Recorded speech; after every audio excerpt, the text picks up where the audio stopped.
Hello, everyone. Stephen Torres here, Faculty Director at Career Launch, and today I am with. I'm Sean O'Keefe. I'm the Chief Impact Officer and a partner at Career Launch, and we're bringing you the student stream to highlight stories of students who've been through the Career Launch method.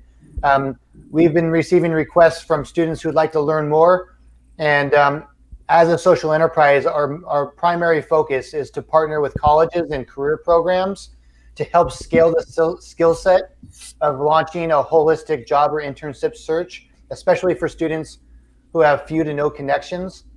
And so for students that aren't attending a school that's one of the Career Launch's partners, we're bringing this student stream and other resources to help students throughout the country embark on their own internship and job search. Fantastic. And today we have a special guest, Sascha Zepeda. Sascha, welcome to today's student stream. We're going to hear all about her story and how she worked with some of these materials to help her along her career journey. So Sascha, welcome to the program. Thank you for having me.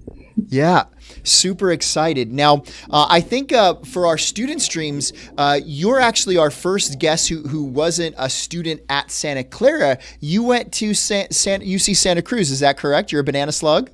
Yes, that is correct. That's awesome. And tell us, could you share with everyone, how did you find out about Career Launch and what Sean is doing? I actually found out through my school that hosted a workshop by the Hispanic Foundation of Silicon Valley, and they have a partnership with Career Launch, and they wanted us to do a workshop that would help us learn how to network, learn how to cold email, and so the partnership with Sean was very beneficial that I was able to actually get the job that I have right now. Wow, that's awesome. So let's talk about when you first saw this program. I'm curious, what did you think, right? Because it was something to help leverage careers. What were you thinking, if you can remember back then? Because this was a few years ago, if I'm not mistaken. Yes, it was actually in 2019, and Wow.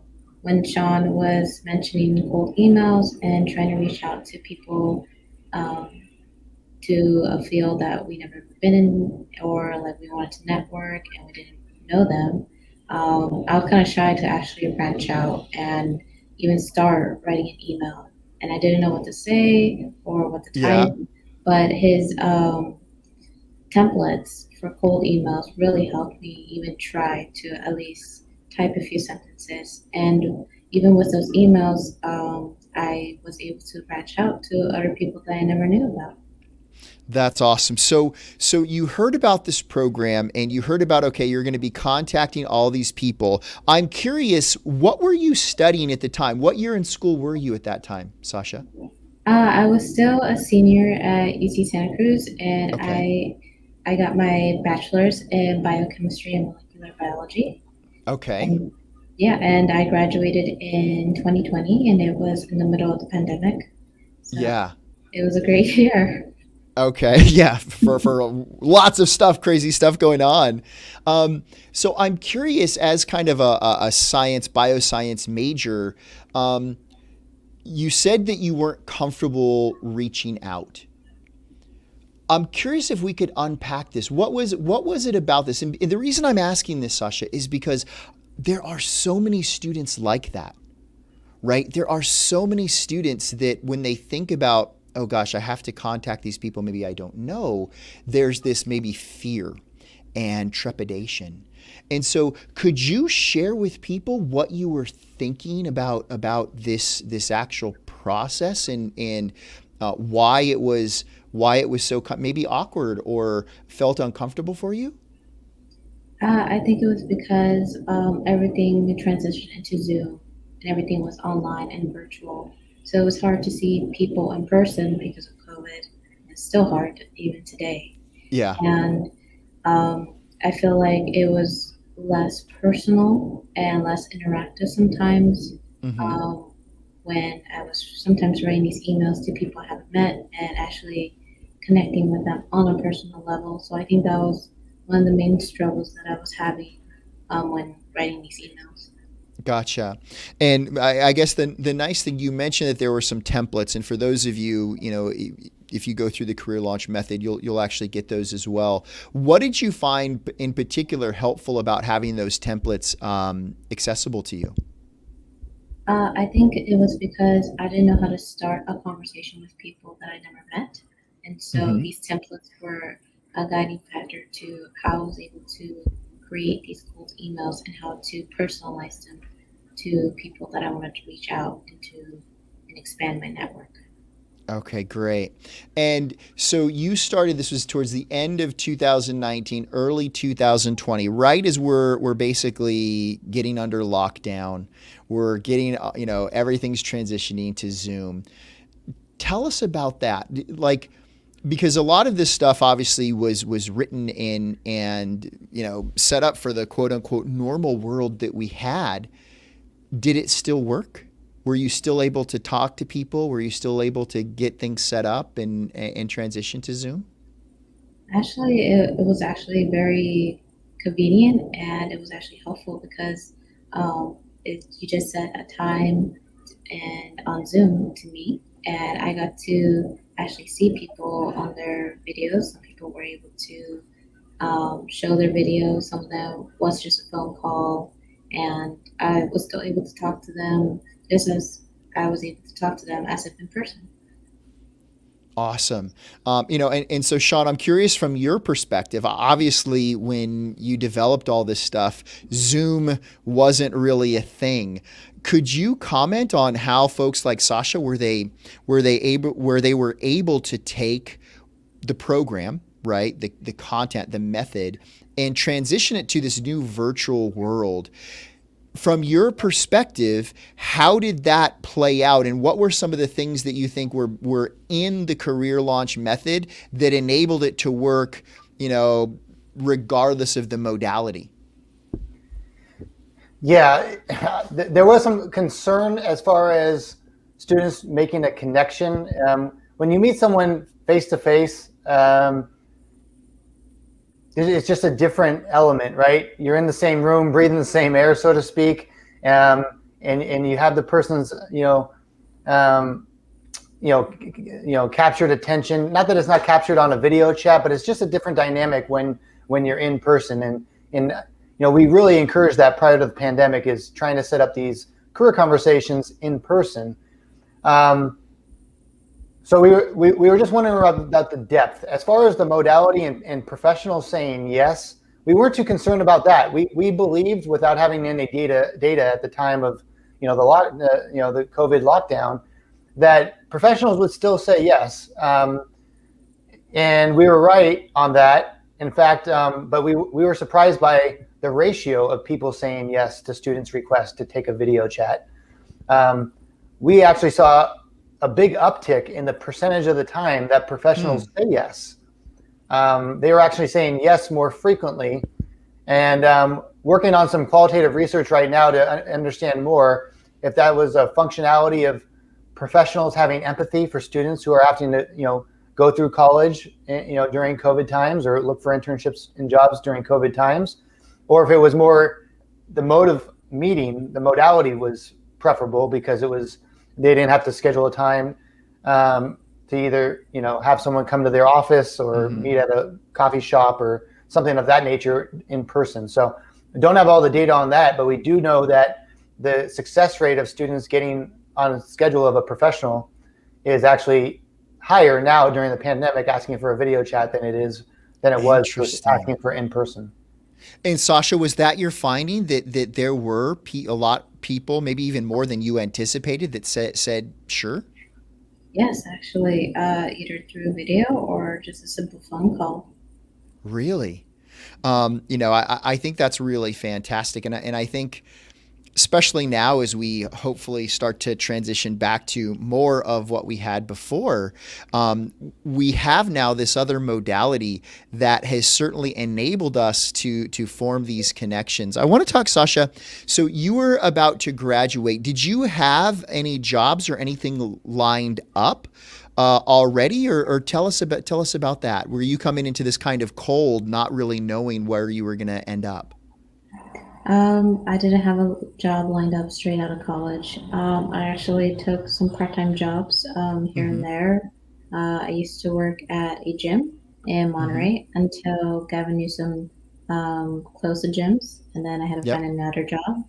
And I worked at Staples for a little bit Yep. until I found my job at the USDA. Okay, so how did you end up getting there? Walk us through the steps. So you're going through Sean's class. You're doing some, um, jobs that you could do at the time until things kind of went haywire, and then you're doing these career conversations. Is that right? Yes, so it was actually I think around March, maybe, Uh that huh. I started looking into my old notes that I used to take with Sean's class. Uh huh. And I was always looking for new jobs while I was at my previous part time jobs.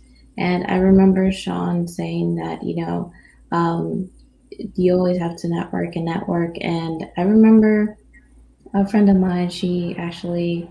Um, talked to me before about how I was doing, catching up, and I told her that I was actually struggling trying to get into a career within my Mm-hmm. field of biochemistry.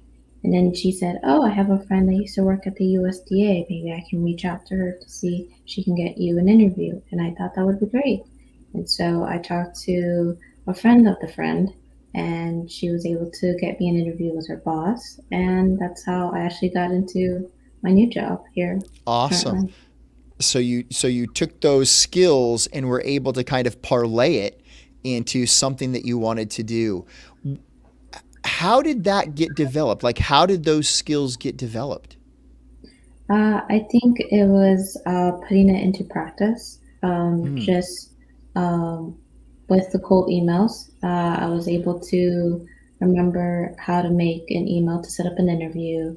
Remember to always do the thank you emails after the interview, and it was a certain amount of time, like the next day, for example. Or you can also send like a physical thank you card as well too. gotcha. Did you do that? Did you send physical thank you cards? I did for one of the cold emails that I did before. Uh huh. I didn't know, not for the USDA jobs. No, I just sent like an email. Thank you. Uh-huh. Okay, awesome. And so you were able to kind of leverage this and get your role at the USDA. How how do you think you'll start using and utilizing this even as you continue moving forward? Because, right now that's a really good first career job. Congratulations on that, by the way. Thank Um, you. how do you think you'll keep leveraging these skills throughout your career journey? Because I presume, you have a lot of years still in the workforce. You're not retiring next year, I hope. Yeah.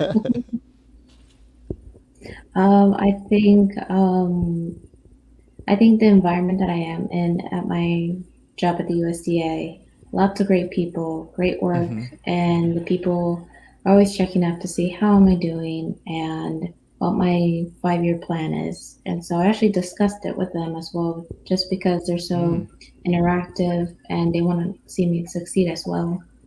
And Mm-hmm. so I talked to them about eventually going to grad school Oh. after I gained some skills working in the lab, and it's coming up to a little more than 6 months right now. Uh-huh. And we've been talking about maybe grad schools where they went to, or their partnership with Michigan State University, Mm-hmm. or they also have connections at Notre Dame in the agricultural sector.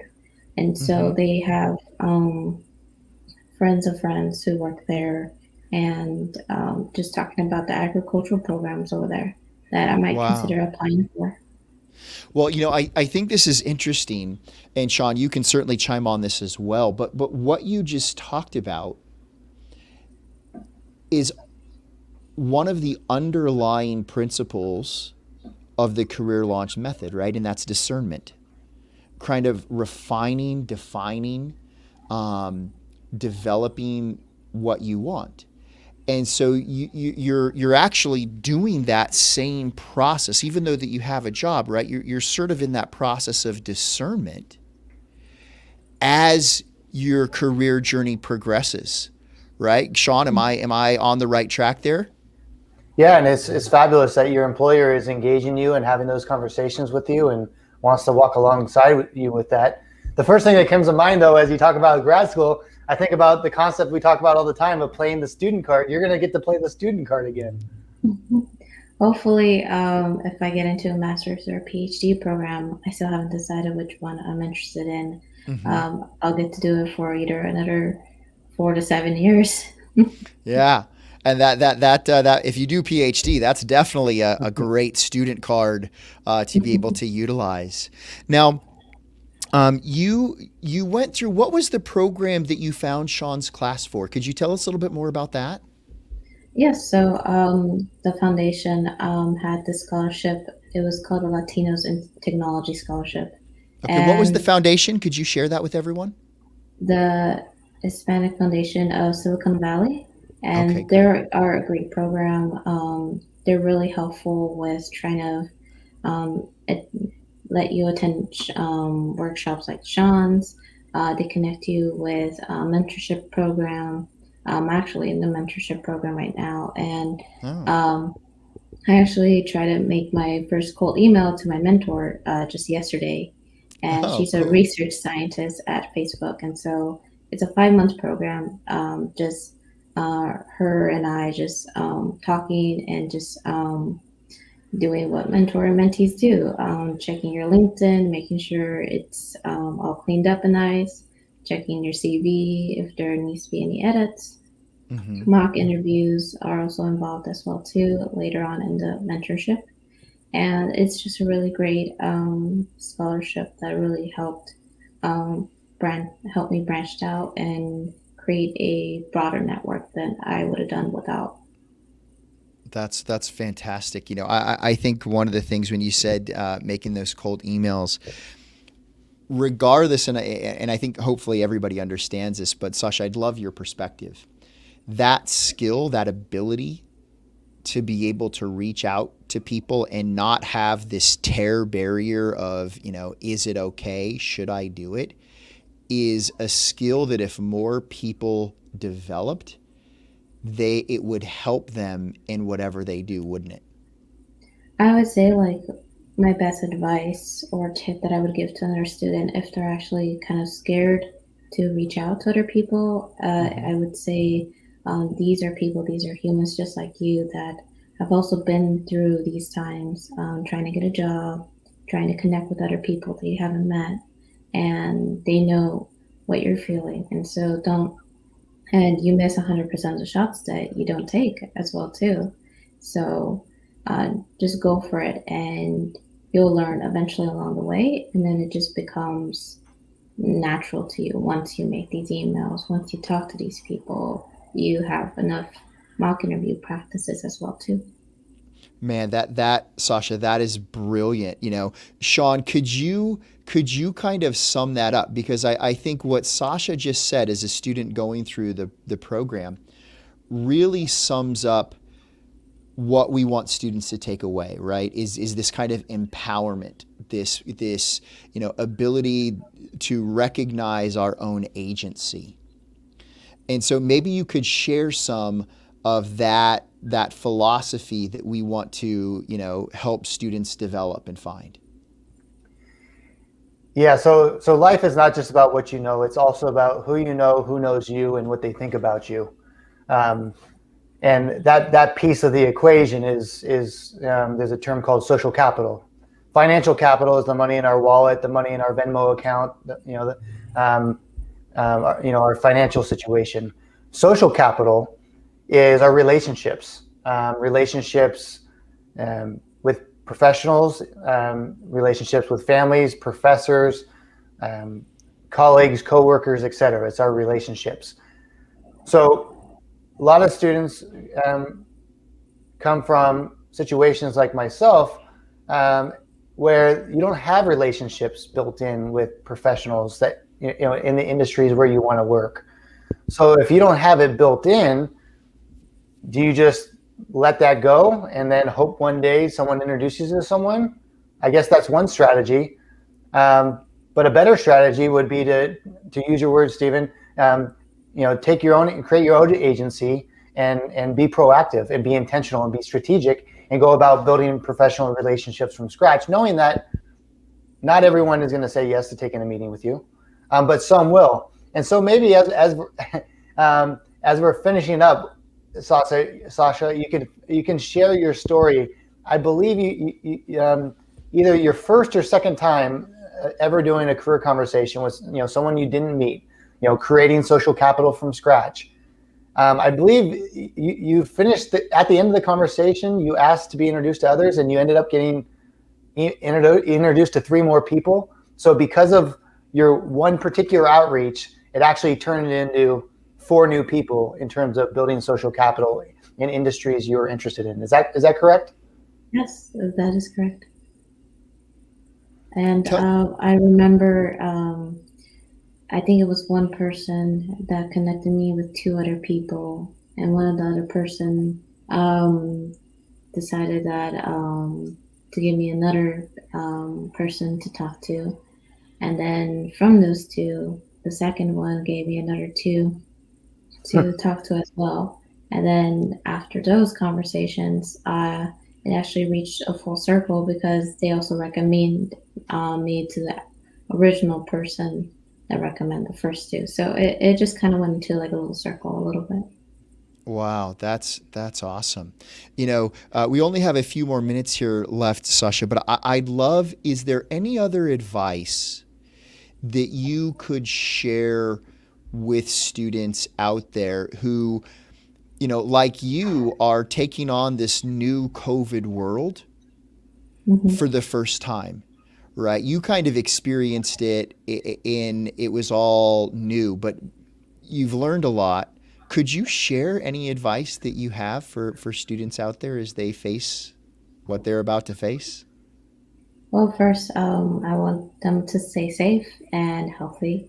And throughout COVID, just trying to find a job and meeting new people was actually really hard.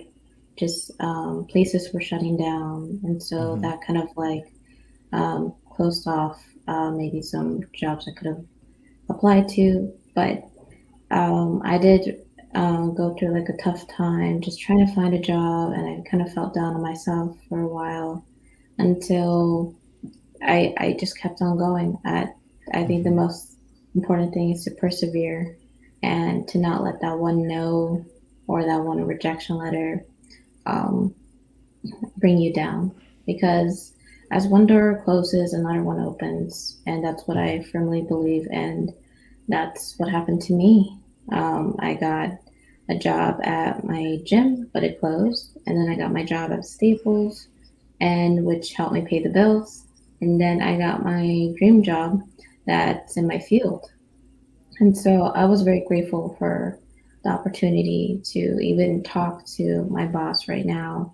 And without Sean's networking advice and his templates, I was able to go through the interview process, I think, more effectively. And I Mm-hmm. knew what to do, like the thank you emails to send. And it just showed my thank you emails. I feel like I'm the most strong at, just because I was just grateful for the opportunity during those tough times. And it was a little bit when I was in school as well too, and I was finishing my last quarter at UC Santa Cruz, and it was kind of tough just to adjust to lectures being online, Mm-hmm. discussions being online, and with everybody having their videos off and even sometimes their mics off. So it was hard to connect with other students in the class. But Yeah. I think um, after maybe like a month or a few weeks into it, we kind of got into a good pace as to how to coordinate the discussions and lectures. So it wasn't easy, I will say that. But I think, again, it goes back to just persevering and to not giving up, and to not and to just be okay with the no's, but don't let that deter you from going to the next opportunity that could be available. Wow, that is Awesome. Sean, is there anything that you want to add? Because I mean, I think what Sascha you just said, every student needs to hear and understand, right? Every student needs to hear and understand that.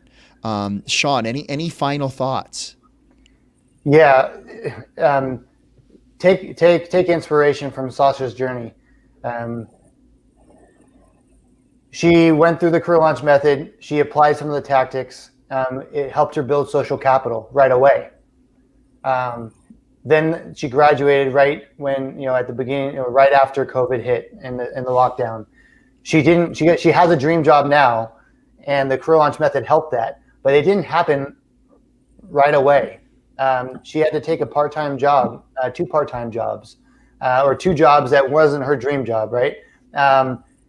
And what I want students out there to think about is building, as you build agency and this mindset, I think was kind of something that went unsaid, but it's permeating through Sascha's story, is that you kind of got calloused in a good way when you did your cold outreach. Not everyone said yes to you, right? Mm-hmm. But some did. And building up that mindset of, hey, I'm going to do outreach, knowing that not everyone's going to say yes. Then when it came back to, having to take a job just to pay the bills, but not giving up on landing a dream job or a job you really want, and getting some no's before you actually got the yes to the dream job at the USDA, you had built up some mindset skills, if you will, by doing the cold networking, right? And so I just would encourage students, there are so many benefits. Not everything is going to go perfect when you embark on a program like the Career Launch Method, but there are gains in the near term. And then through Sascha's story, you can see there's a mindset and a skill set that stays with you for the longer term. And so, Sascha, just really great to have you on today. Thank you for sharing your story. This has been really wonderful and great to reconnect with you. It's been really fun to be here as well, too. Wow. Just thank you so much. And for those of you out there that are watching, if you want to learn more, we do have a webinar coming up, how to access the hidden jobs and internships that others get, where you could start to learn some of these things. Obviously, if you're in one of our programs at one of the universities, make sure you're engaged and in tune with those things. Lots of exciting things coming up. And I think the journey, Sascha, that you shared is so good, because there's always those, turns. And, I love the saying, a bend in the road's not the end of the road unless you fail to make the turn.